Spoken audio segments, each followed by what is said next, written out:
Un appel de détresse à la radio en plein détroit d'Ormuz ce matin.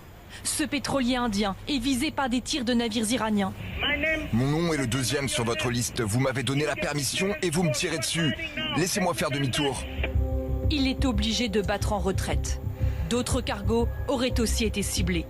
Sur cette carte, on voit tous les navires qui pensaient profiter de la réouverture du détroit repartir en sens inverse, dans la panique. Car l'Iran a changé d'avis et annonce refermer le détroit à peine quelques heures après l'avoir ouvert. Le statut du détroit d'Ormuz revient à son état initial. Il reste sous le contrôle strict de nos forces armées.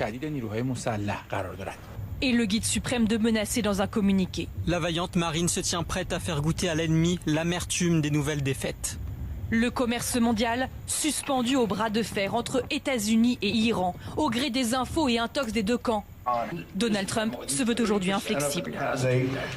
Ils veulent fermer à nouveau le détroit, vous savez, comme ils le font depuis des années. Mais ils ne peuvent pas nous faire chanter.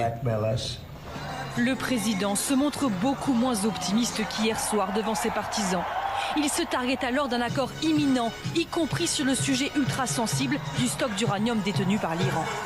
Les États-Unis obtiendront toute la poussière nucléaire, armée des plus grosses pelleteuses que vous pouvez imaginer.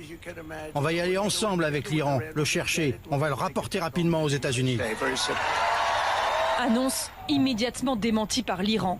Malgré ces revirements et démentis successifs, des négociations seraient toujours bien en cours selon Donald Trump et elles pourraient reprendre en face à face dès lundi.